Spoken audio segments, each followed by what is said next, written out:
नमस्कार दोस्तों, हम सभी सुनते आए हैं कि इस संसार में धन से बड़ा कोई मित्र नहीं है। कहने वाले तो यहाँ तक कहते हैं कि पैसा भगवान तो नहीं है, मगर भगवान से भी कम नहीं है। आज से करीब 2500 साल पहले मौर्य राजवंश के सम्राट चंद्रगुप्त प्रथम के गुरु चाणक्य ने चाणक्य नीति दर्पण में धन की अहमियत के बारे में कुछ इस तरह बताया है, जो आज भी सही है। यथा तस्य मित्राणि यथा तस्य बांधवा यथा तस्य च पुमालोके यथा स च जीवितम, यानी जिसके पास धन वैभव होता है उसी के मित्र भी होते हैं। जो धनवान है उसी के नाते रिश्तेदार होते हैं। जिसके पास धन है उसे ही प्रतिष्ठित पुरुषार्थवान कर्मठ माना जाता है। धनी व्यक्ति ही जीने का सुख पाता है। आज के दौर में कर्ज आधी से ज्यादा आबादी की सबसे बड़ी समस्याओं में से एक बन गई है। नई कार, नया घर खरीदना, बच्चों के शैक्षणिक कार्य आदि चीजों के लिए कई बार कर्ज लेने की स्थिति बन जाती है। लेकिन कई बार ऐसी भी स्थिति बन जाती है कि कर्ज का समय पर भुगतान नहीं कर पाते हैं। वही महंगाई के इस दौर में आमदनी अठन्नी, खर्चा रुपया हो गया है, जिसकी वजह से कर्ज में रखी गिरवी चीजों को खोना पड़ता है। ज्योतिष शास्त्र के अनुसार कई बार कुंडली में ऐसी स्थिति बन जाती है जिसकी वजह से कर्ज लेना पड़ता है। साथ ही कर्ज से मुक्ति के कुछ ज्योतिषीय उपाय भी बताए गए हैं, जिनको आजमाने से कर्ज के जाल से मुक्ति मिल सकती है और आर्थिक स्थिति मजबूत बन सकती है। पौराणिक काल में ऐसा कहा जाता था कि कर्ज लेना माँ लक्ष्मी को नाराज करने के समान होता है। ऐसा करने से घर से बरकत चली जाती है, व्यक्ति को आर्थिक तंगी झेलनी पड़ती है। यही वजह थी कि उस जमाने में लोग कम पैसे में भी गुजारा कर लेते थे, लेकिन किसी से कर्ज नहीं लेते थे।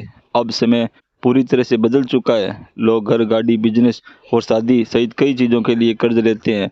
जब कर्ज नहीं मिलता है तो लोग परेशान होते हैं। वहीं जब कर्ज समय पर चुकाने में दिक्कत आती है तो व्यक्ति की स्थिति बिगड़ने लगती है। ऐसे समय में कर्ज बोझ की तरह प्रतीत होने लगता है।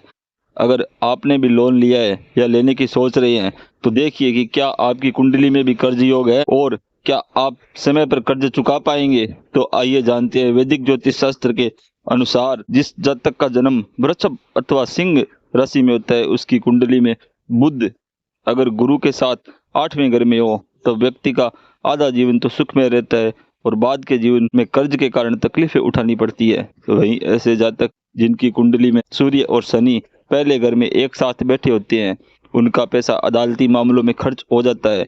कुंडली के 12वें घर में सूर्य का होना यह बताता है कि व्यक्ति का खर्च आय से अधिक होगा। तो ऐसे लोग अगर व्यय पर नियंत्रण नहीं रखेंगे तो बजट बिगड़ जाता है और व्यक्ति कर्ज के दलदल में डूब जाता है।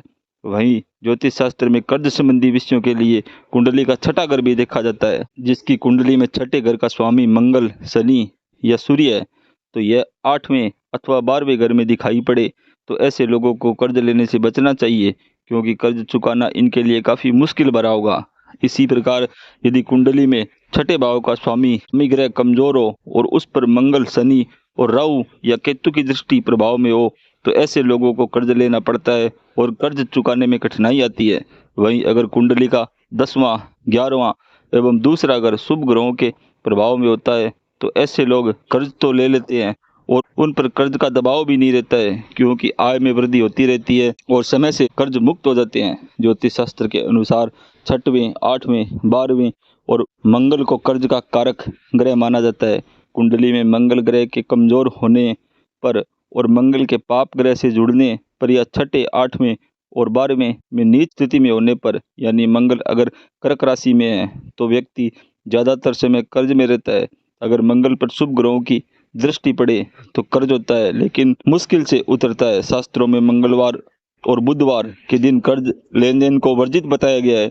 इन दिनों कर्ज लेने से व्यक्ति का कर्ज आसानी से नहीं चूक पाता है। ज्योतिष शास्त्र के अनुसार उज्जैन में स्थित ऋण मुक्तेश्वर महादेव की शनिवार के दिन पूजा अर्चना करें। यहाँ पुजारी पूजा करवाते हैं और शनिवार के दिन की गई पूजा को पीली पूजा कहते हैं। मान्यता है कि पीली पूजा करने से बहुत जल्द कर्ज से मुक्ति मिल जाती है।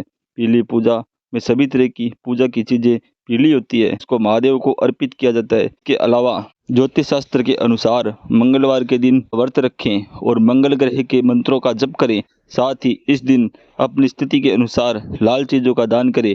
ऐसा करने से कुंडली में मंगल ग्रह की स्थिति मजबूत होगी और हनुमान जी की कृपा बनी रहेगी। साथ ही नौकरी व व्यापार में उन्नति के योग बनेंगे और कर्ज के जाल से भी आप बाहर निकल आएंगे।